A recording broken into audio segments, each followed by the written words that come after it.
नताशा, आयशा आपा की पिछले दिनों डेथ हो गई कराची में और 7 दिन के बाद पता चला। क्या कहना चाहेंगी कि इतना उन्होंने काम किया, इंडस्ट्री को इतना सर्व किया?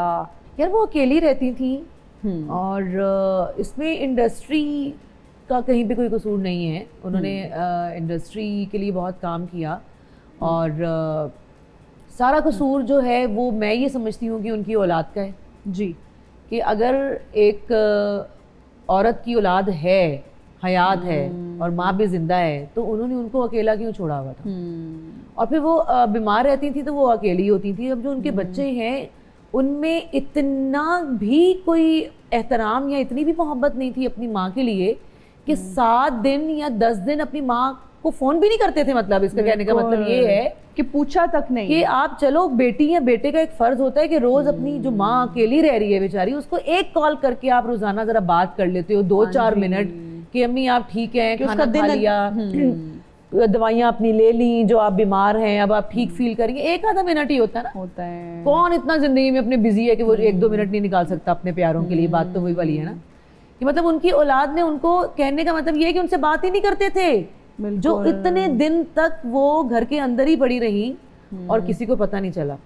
तो आफरीन ऐसी औलाद के ऊपर जो खैर अल्लाह के और उनके मामलात हैं, लेकिन उन्होंने ज्यादती की अपनी माँ के साथ।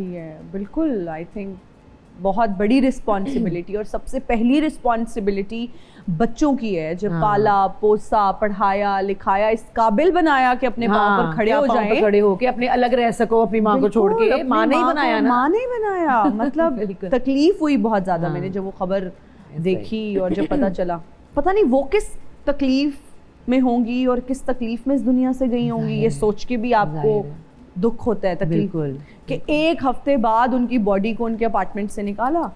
और वो भी सुनने में आया कि उनके नेबर्स में किसी ने कहा कि जी पूछें तो सही कि आपा नजर नहीं आ रही, नजर आती थी बिल्डिंग इनसे बेहतर तो अपनी औलाद से बेहतर तो गैर थे जिन्होंने एहसास किया कि आपा निकली नहीं है घर से, खैरियत है, ये वो उन्होंने एहसास किया। औलाद ने तो तब तक एहसास नहीं किया हुआ था, वो तो पता बाद में इनको चला है कि जब ये सारी चीजें हो गई कि माँ तो जिंदा ही नहीं रही है। अच्छा नताशा, लाहौरी हैं आप, लाहौर से आपका ताल्लुक है, आप कराची शिफ्ट हो गई। ये मुश्किल फैसला था क्या या नहीं? हाँ, जब मैं शिफ्ट हो रही थी उस वक्त थोड़ा सा मुश्किल था, फिर थोड़ा इजी होना शुरू हो गई बिकॉज जाते ही इतना काम किया मैंने, इतना काम किया कि एक तो मैं बिजी इतना हो गई कि फिर वो मेरे ज़हन से ये चीज़ निकलना शुरू हो गई। वो लड़की जो अपने पहले सीरियल के लिए मरी गई और जाके वहाँ पे दूसरे दिन ही मैं रोना शुरू हो गई कि मुझे वापस जाना है, मेरी अम्मी के पास मुझे वापस जाना है। Really? 15-15.5 साल की थी मैं और नुसरत ठाकुर साहब का सीरियल था, उसका 2-3 दिन का काम तो हमने यहाँ लाहौर में कर लिया था। अब उसका कुछ आउटडोर था जो हम लोगों ने मरी में करना था ना, उसमें नोमी भाई भी थे, उसमें सवेरा आपा भी थी, सारे हम लोग थे वहाँ पे ना।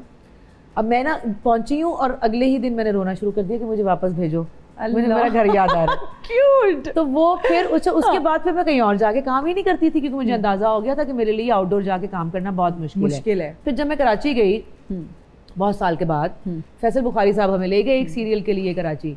तो कराची जिस बिल्डिंग में हम अपार्टमेंट में शूट करते थे, मैंने खुद ही ये डिसीजन लिया कि अगर मुझे अभी और आगे बढ़ना है तो अब मुझे कराची में काम करना है। अच्छा। तो मैंने उसी बिल्डिंग में उस अपार्टमेंट के ऊपर वाला अपार्टमेंट लिया था। अच्छा। हाँ, वहाँ रहने के लिए। उस वक्त हम लोग सबा आपा, सबा फैसल, मैं और एहसन हमने इकट्ठे मिलके लिया था। हम तीनों इकट्ठे शिफ्ट हुए थे कराची के। यार कराची की मार्केट में आप काम करना चाहिए। हाँ। ओके, तो कैसा वक्त गुजरता था? क्या सबको वो जैसे हमने देखा आप एक रियलिटी शो में भी आई, सबको टास्क दिए जाते थे कि देखो बर्तन आपने धोने हैं, खाना मैं बनाऊंगी, इस तरह से डिवाइड करते थे या नहीं सब अपना अपना काम करते थे? नहीं, रूम जो है वो सब अपना अपना करते थे। ओके। और खाना अगर सब, अब वो डिपेंड करता है ना कि अगर सबा फैसल का काम पहले है या मेरा काम है आजकल कराची में इकट्ठे, तो हम तीनों आई थिंक बहुत कम ही इकट्ठे हुए हैं। ओके। वो हमने अपार्टमेंट इसलिए लिया था कि जिसका जब काम है तो वो बस आए और अपना काम करे, रहे सुकून से। और ये वो तो इकट्ठे जब होते थे तो कभी सबा आपा धो लिया करती थी बर्तन, कभी मैं धो लिया करती थी। खाना मिलके इकट्ठे बना लिया करते थे। तो ऐसा नहीं कभी बर्तन नहीं धोए? नहीं, ऐसा से हम कोई काम नहीं कराते थे भाई। वो आरिफ आ जाया करता था ना, ऐसा आरिफ आ जाता था उसका काम करने के लिए। जो उसके काम वाम होते थे जो कि उम्र होते नहीं थे जी। वो 3 बेडरूम अपार्टमेंट था, सबके अपने अपने रूम थे। उसके बाद एहसन ने सबसे पहले मूव किया वहाँ से क्योंकि उसकी बीवी बच्चे आ गए थे। तो उसने एक बड़ा बेंगलो ले लिया था। फिर उसके बाद सबा आपा गई थी, तो फिर मैं उस अपार्टमेंट में रही गुड 6 years और 7 years ना। फिर उसके बाद मैंने चेंज किया था। आपके हस्बैंड से कैसे मुलाकात हुई? वेरी फुप्पो वाला सवाल, लेकिन I would want to know. यार एक्चुअली ये अरेंज मैरिज थी।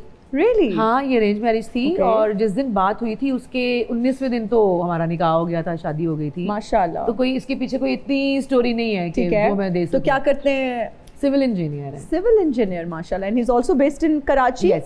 He is from Karachi actually. He is from Karachi actually. Okay, nice. चलें, अल्लाह ताला आप दोनों की जोड़ी सलामत रखें। हमारा एक सेगमेंट है जिसका नाम है रीडिंग लिप्स, ठीक है जी? मैं कुछ एक्टिंग करूंगी, लिपसिंग करूंगी, आपने हेडफोन्स लगाए होंगे और आपने गेस करना है कि मैं क्या कह रही हूँ। कोई गाने के लिरिक्स हो सकते हैं, किसी फिल्म या मूवी का टाइटल हो सकता है, या कोई पॉपुलर डायलॉग हो सकता है, ठीक है जी?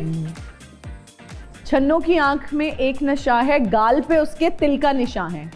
छन्नों की आंख में एक छन्नो चकोर नहीं, छन्नो, नो, छन नो, नो, छन्नो की आंख में एक नशा। तेरी आंख में एक नशा है। छन्नों की आंख में एक नशा है। Good one. तो मुश्किल हो रहा था ना, मुझे वो छन्नो चकोर क्यों लग रहा था? Exactly, क्योंकि वो मेरी लिपसिंग से शायद लग रहा हो हाँ। आपको। जीटी रोड ते भरे का लगियां नी बिलो तेरी टोर वेख के। GT road,